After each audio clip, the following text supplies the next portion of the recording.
오늘 우리가 함께 읽은 이 본문은요, 이스라엘과 블레셋 간의 전쟁 이야기입니다. 이 이야기가 중요한 것은요, 이 전쟁을 통해서요, 이 전쟁에 세워진 이스라엘의 반응을 통해서요, 하나님이 어떠하신 분이신지에 대해서 살펴볼 수 있기 때문에 이 전쟁 이야기는 나름 굉장히 중요한 의미를 가지고 있습니다. 이스라엘과 블레셋 사이에 일어난 전쟁 이야기는요, 이렇습니다. 블레셋은 이스라엘 역사 내내 이스라엘을 괴롭힌 적들 중에 한 나라인데요, 한 민족인데요. 오늘 본문에서 일어난 이 전쟁을 보시면 이스라엘이 블레셋에게 패하게 됩니다. 2절 눈으로 보시면 그 패배할 때 사망자의 수가 어떻게 되느냐 하냐면 군사 4,000명이 되었다라고 합니다. 그러니까 여러분 4,000명이나 전쟁에서 죽었다는 건 굉장히 큰 패배라는 것을 알 수가 있는 거죠. 어느 전쟁이나 패배한 후에는요, 그 패배의 원인이 무엇인지 분석하게 됩니다. 승리를 위해 전략 회의를 하는 거죠. 이스라엘 역시도요, 이번 이 4,000명이나 죽은 대패 후에 전략을 다시금 세우게 됩니다. 이스라엘이 스스로 분석한 패배의 이유 그리고 승리에 대한 전략이 3절에 이렇게 등장하는데요. 제가 읽어볼게요. 백성이 진영으로 돌아오매 이스라엘 장로들이 이르되 여호와께서 어찌하여 우리에게 오늘 블레셋 사람들 앞에 패하게 하셨는고 여호와의 언약궤를 실로에서 우리에게로 가져다가 우리 중에 있게 하여 그것으로 우리를 우리 원수들의 손에서 구원하게 하자 하니. 이스라엘이요, 3절 보니까요, 자신들이 블레셋에게 진 그 패배한 그 원인에 대해서 이렇게 말합니다. 여호와께서 어찌하여 패하게 하셨을까? 이렇게 묻습니다. 무슨 말이냐 하냐면 그 패배의 원인이 하나님께서 자신들을 도와주지 않았기 때문이다 라고 분석하는 겁니다. 그래서 그들이 세운 전략은요, 언약궤를 가지고 블레셋과의 전쟁에 다시 나가는 것이었습니다. 여러분, 여기서 언약궤가 무엇인지 좀 살펴보면 좋겠는데요. 여러분, 언약궤란 십계명 돌판과 광야에서 이스라엘 백성들이 먹었던 만나와 아론의 쌍난 지팡이를 두는 그런 상자를 의미합니다. 이 언약궤가 가지는 의미는요, 하나님의 임재예요. 임재. 언약궤를 생각할 때마다 십계명 돌판이 있다 그랬죠. 십계명 돌판을 통해 이스라엘에게 말씀하신 하나님, 그 하나님이 우리와 함께 하시지를 기억하는 것이고, 이스라엘 광야 중에 먹었던 그 만나를 통해 하나님께서 우리를 먹이셨지, 입히셨지, 우리를 먹이시고 입히시는 그 하나님을 떠올리며, 아론의 쌍난 지팡이, 아론의 그 지팡이를 통해서요, 그 지팡이는 인도하는 것 아닙니까? 지도자가 들고 인도하는 지팡이. 그렇기 때문에 우리를 인도하신, 이스라엘을 인도하신 분이 누구이시다? 하나님이시지. 이처럼 언약궤 안에 들어있는 그 내용들을 통해 하나님을 하나님을 생각하게 하고, 그리고 그 하나님이 누구와 함께 하신다? 우리와 함께 하시는 하나님이지를 떠올리게 만드는 게 언약궤의 역할이었습니다.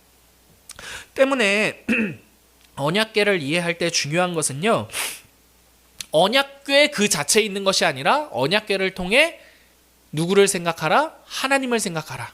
그 하나님이 그 하나님이 우리와 함께 하시는 하나님이다. 그것을 떠올리게 만드는 게 언약궤의 역할이었던 겁니다. 그 자체가 하나님을 대체하는 물건이 아니라는 것이죠. 하나님께서는요, 절대 형상으로 자기 자신을 대체하지 않으시는 하나님이십니다. 그래서 10계명에서도 제2계명을 보면 뭐라고 말씀하시죠? 우상을 만들지 말라라고 말씀하십니다. 아무리 좋은 것일지라도 그것을 가지고 나를 형상화하지 말아라. 나는 너가 좋다고 여기는 그것들보다 더 큰 하나님이야 라는 게 우상을 만들지 말라라는 말의 의미가 되는 거죠. 여러분, 근데 이스라엘이요, 그 광야에서 나온 다음에 그 모세가 시내산에 올라가서 보이지 않자 자신들을 구원한 신들을 만들어내라고 했을 때 금송아지를 만들죠. 그러니까 사실은 그들에게 있어서 제일 좋은 재료는 뭡니까? 금이고, 그들이 애굽에 있을 때 가장 강력하고 자신들을 인도할 만한 그 신으로서 떠오르는 존재가 무엇입니까? 송아지였던 겁니다. 송아지.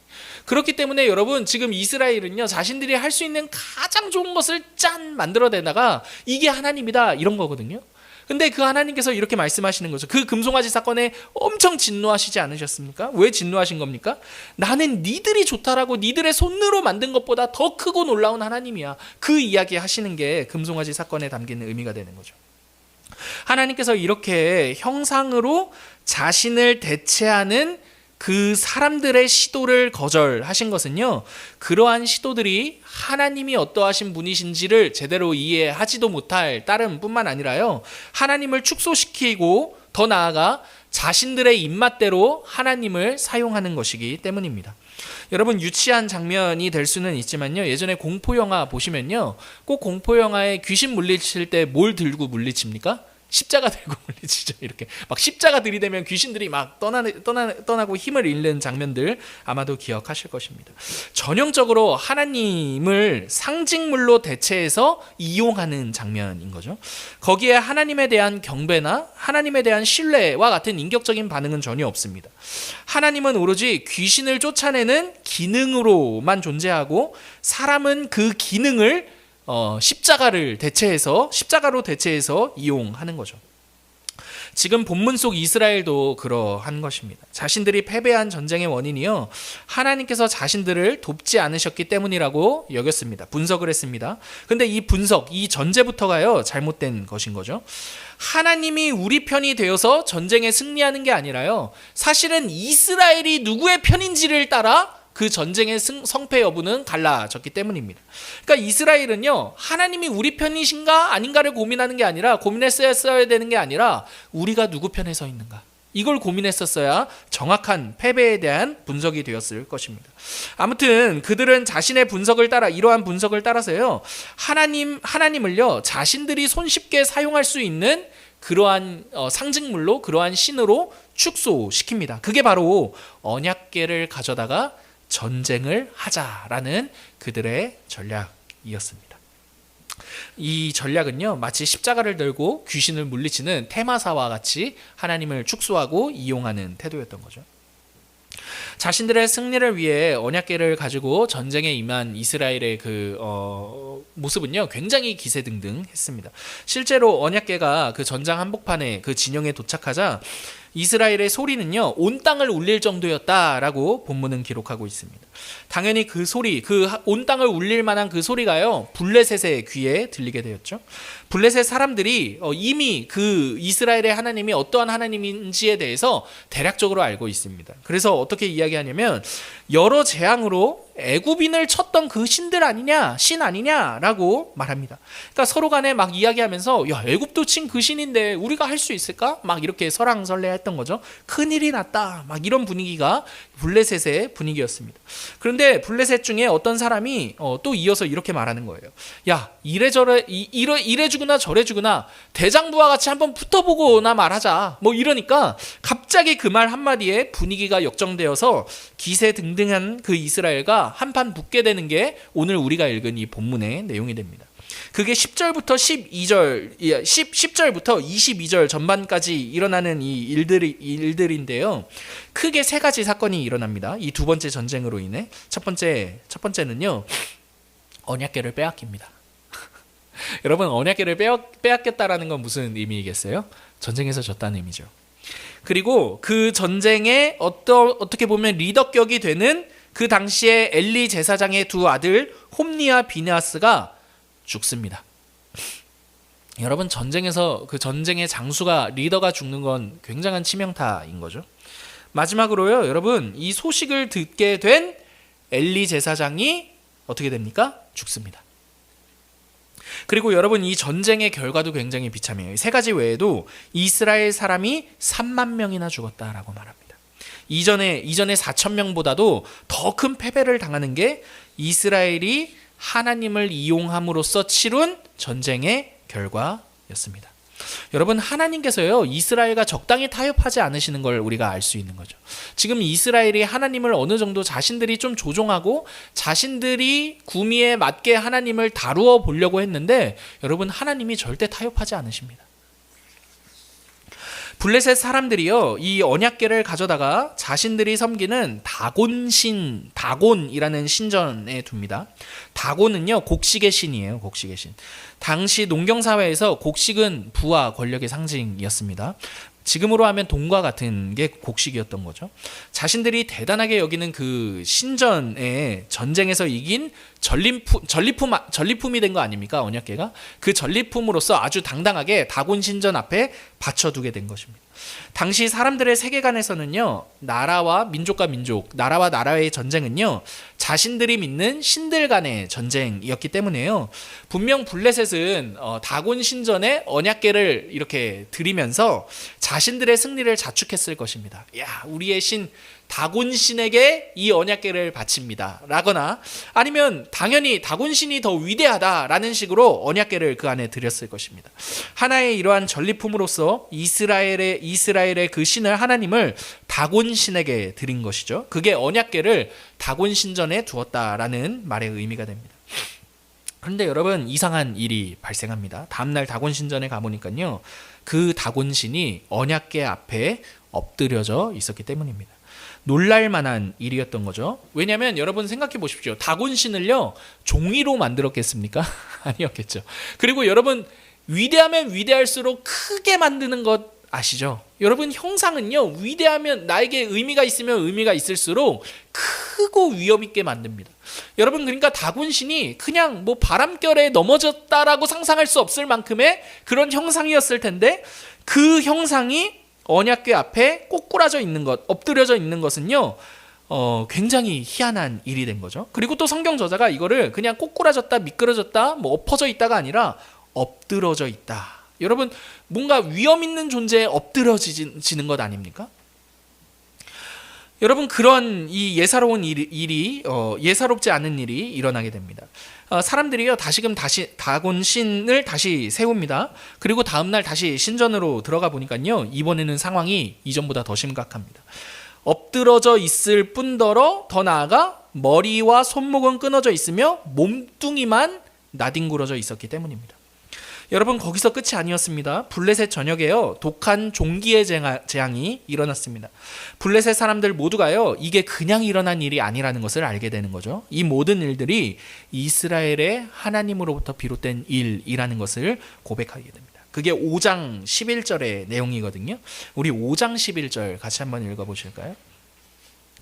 이에 사람을 보내어 블레셋 모든 방백을 모으고 이르되 이스라엘 신의 궤를 보내어 그 있던 곳으로 돌아가게 하고 우리와 우리 백성이 죽인 당함을 면하게 하자 하니 이는 온 성읍이 사망의 환난을 당함이라. 거기서 하나님의 손이 엄중하심으로. 여러분, 무슨 말인지 아시겠죠? 블레셋 성읍마다요, 언약궤로 인해 여러 어려움들을 경험하게 되자 그들이요, 이렇게 고백합니다. 이 모든 것이 하나님께서 우리들을 치신 것이라 라고 하면서 언약궤를 원래 있던 곳에 돌려보내자 이럽니다. 그러니까 이스라엘로 돌려보내자라고 말하는 거죠. 그렇게 언약궤를 이스라엘에게 돌려보내고 언약궤가 이스라엘에게 돌아오는 장면까지의 내용이 7장 2절의 내용이 되는 겁니다. 근데 여러분, 굉장히 재밌습니다. 언약궤를 이스라엘이 빼앗겼습니다. 그죠? 근데 여러분, 가만 보십시오. 그 언약궤가요, 스스로 이스라엘에게로 돌아옵니다. 지금 이스라엘이 언약궤를 위해 무언가 하해서 언약궤가 돌아오는 게 아니라 언약궤가 스스로 이스라엘에게 돌아오는 거죠. 그러니까 여러분, 이게 무엇을 우리에게 전달해 줍니까? 하나님은요, 이스라엘에게 조종당하는 신이 아니라는 거죠. 여러분, 근데 우리는요, 항상 이렇게 신을 조종하고 싶고 내 구미에 맞춰서 내가 원하는 대로 이렇게 만들어내고 싶은 게 우리 마음에 있는 신의 우리가 신을 오해하게 되는 지점인 것 같습니다. 여러분, 이 내용 가지고 전반적인 내용 다시 한번 더 조금만 더 훑어볼게요. 여러분, 오늘 우리가 읽은 이 본문은요, 언약궤를 둘러싼 두 민족의 반응이 등장하고 있어요. 그죠? 언약궤에 대한 이스라엘과 블레셋의 반응이에요. 근데 여러분, 이 두 민족의 반응은요, 다른 것 같지만 한 가지 분명한 공통점이 있다라는 것을 우리가 알 수 있습니다. 무엇이냐면, 아까 앞서 말씀드렸듯이 하나님, 그 신을, 하나님을 얼마든지 내가 조종할 수 있는 신으로 여겼다라는 공통점입니다.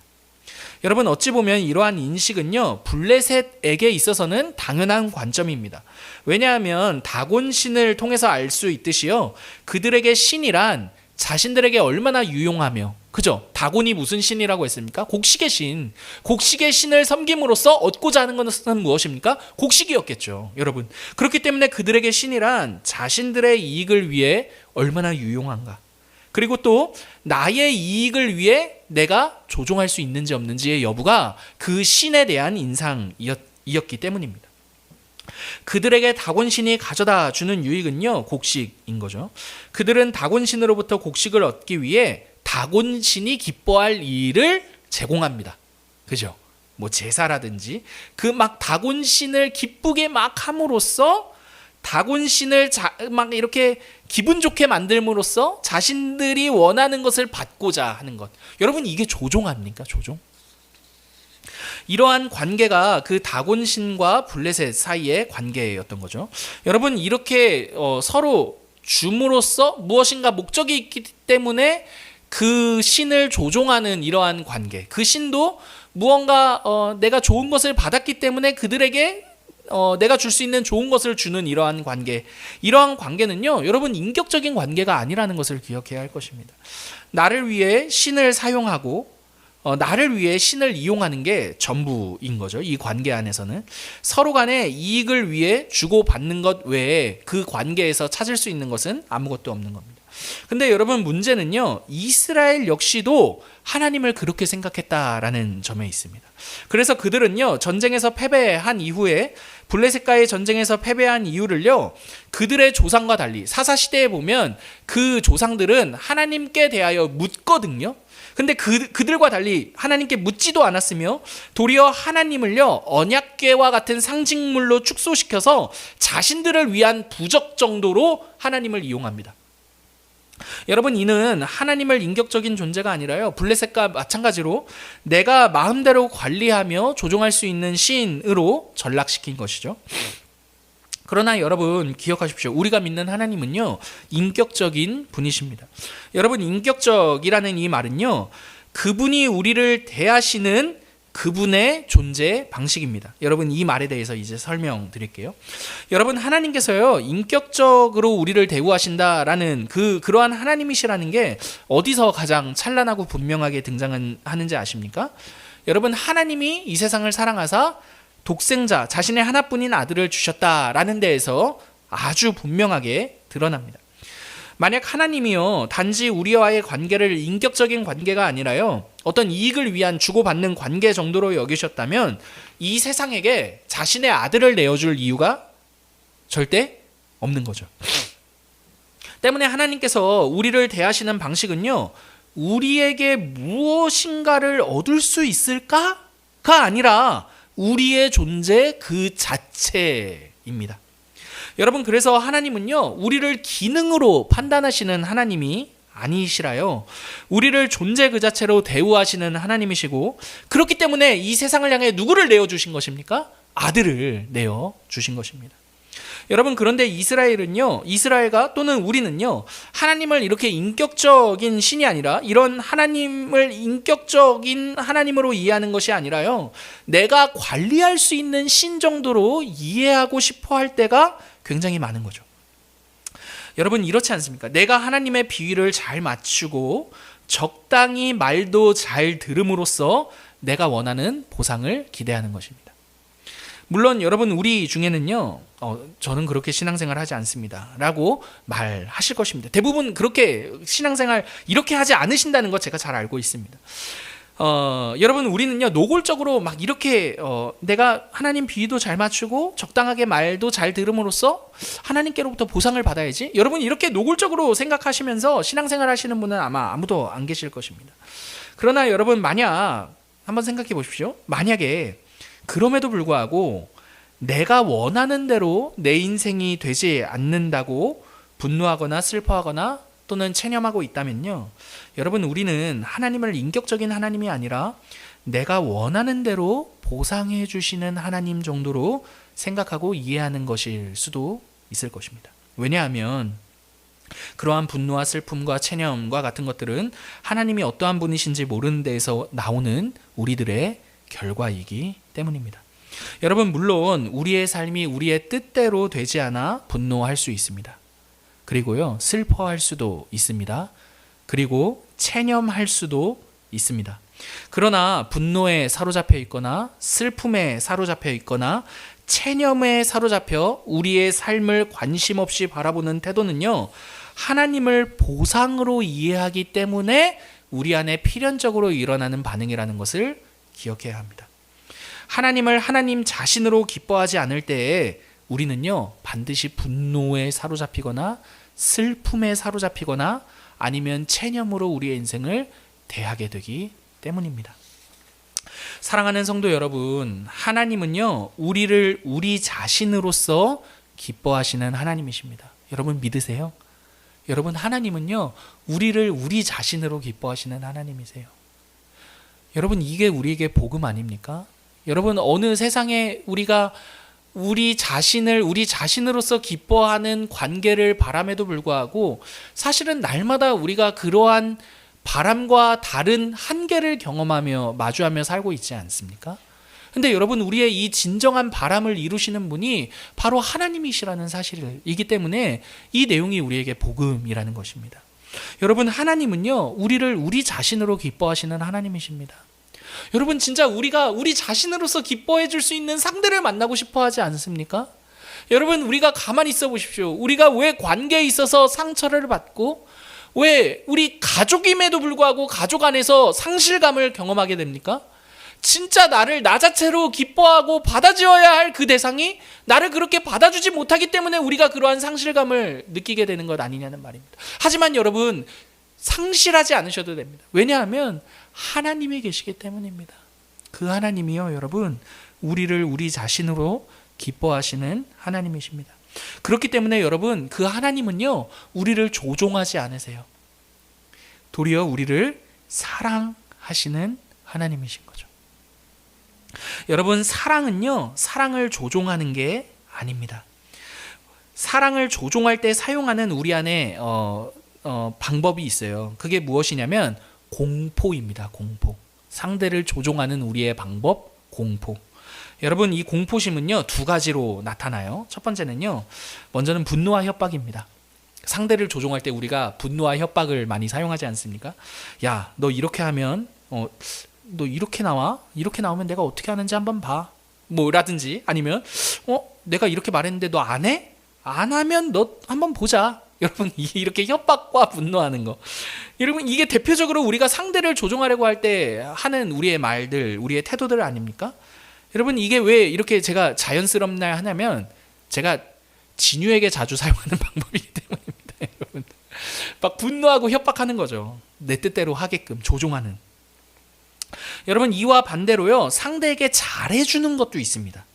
의외일 수 있죠. 뭐야, 왜 상대를 조종하는 게 왜 잘해주는 것도 있는 거지? 이런 겁니다. 여러분, 공포심 때문에 누군가에게 잘해주는 것은 이 역시도 조종하는 것이라는 걸 알 수 있어요. 내가 이렇게 해야지만 이 사람이 나한테 좋은 감정을 가질 거야. 내가 이렇게 해야지만 상대가 나를 좋게 볼 거야. 그렇기 때문에 상대에게 호의와 착한 행실을 하는 것 역시도요, 상대를 조종하려고 하는 것임을 우리가 생각해야 한다는 거죠. 여러분, 분노나 협박이나 또 이렇게 선행을 베푸는 것, 잘해주는 것, 이 모든 것들이 다 공포심으로부터 나왔고, 이러한 공포심은요, 상대를 조종하려는 시도들이라는 것을 알아야 합니다. 이는 상대를 상대 그 자체로 기뻐하지 않고요, 그 상대를 통해 목적을 이루고 싶어하는 우리 마음의 태도로부터 비롯된 거죠. 근데 여러분, 여기서 중요한 사실이 무엇이냐면 하나님이 우리를 그렇게 대하지 않으신다는 사실입니다. 여러분, 하나님께서요, 우리를 분노와 협박으로 대하지 않으시는 거죠. 야, 너 오늘 이러는데 이렇게 말 안 들어? 너 한번 보자. 그래, 한번 봐. 여러분, 이렇게 협박하지도 않으시고요. 또 우리에게 너가 나한테 잘해야 내가 너한테 잘하지 않겠니? 여러분, 이런 식으로 우리를 조종하려 하지 않으시는 분이 바로 하나님이시라는 사실입니다. 여러분, 이렇게 상대를 조종하지 않는 일, 이 조종하지 않는 일은요, 단 하나입니다. 여러분, 어떻게 하면 상대를 조종하지 않을 수 있는지 아십니까? 단 하나예요, 여러분. 사랑하는 것입니다. 사랑하는 것. 여러분, 그 하나님께서 우리를 조종하지 않으심으로 우리에게 행하신 일이 무엇입니까? 사랑하는 일이었죠. 이 하나님의 사랑이 가장 찬란하게 드러나는 게요, 바로 그분의 독생자 예수 그리스도를 우리에게 내어주신 사건입니다. 여러분, 예수님은요, 한번 살펴보십시오. 생각해 보십시오. 여러분, 예수님은 하나님의 사랑의 결정판이시죠.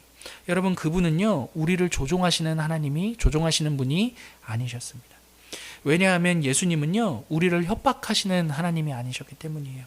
너 이렇게 해봐라, 내가 너 떠난다 라든지, 너 이렇게 하면 나는 내가 너랑 더 이상 함께하지 않을 거야.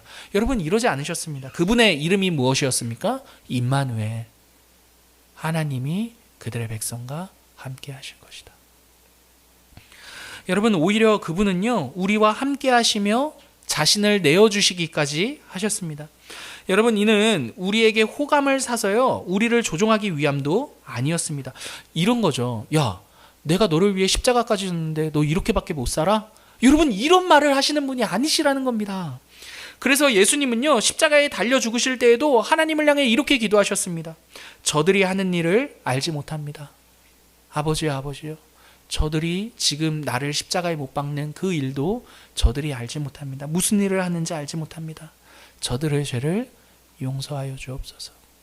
여러분, 이렇게 이렇게 기도하셨죠. 내가 십자가까지 지는데 니들 나한테 못을 받고 나한테 조롱해? 이렇게 대우하지 않으셨다라는 거죠.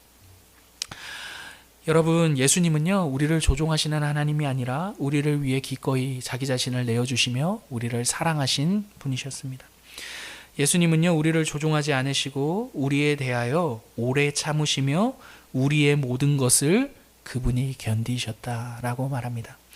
여러분, 고린도전서 13장에 보면요, 사랑을 여는 대목이 사랑은 오래 참고 이고요, 사랑을 마무리하는 그 사랑에 대해 완결점으로 소개하는 장면이 견디는 것입니다. 그렇죠? 여러분, 오래 참고 견디는 것은요, 사람을 조종하지 않고 그 존재로서 기뻐하는 사랑의 행위라는 것을 기억하십시오. 여러분, 이렇게 우리를 조종하지 않으시는 그 예수 그리스도를요, 우리도 함께 사랑할 수 있었으면 좋겠습니다. 사랑하는 성도 여러분, 그 예수님을 사랑하시기를 바랍니다. 아멘. 그리고 우리가 믿는 하나님을요, 여러분, 조종하지 마십시다. 여러분, 다급하면요, 하나님을 조종하고 싶어요. 끌어다가. 이스라엘이 그랬던 거 아닙니까? 근데 여러분, 그렇게 조종함으로써 하나님을 우리의 손아귀에 쥐려 하지 마십시다. 도리어 그분을 그분 자체로 우리의 삶에 모셔드리며 그분을 사랑하는 인생을 사십시다.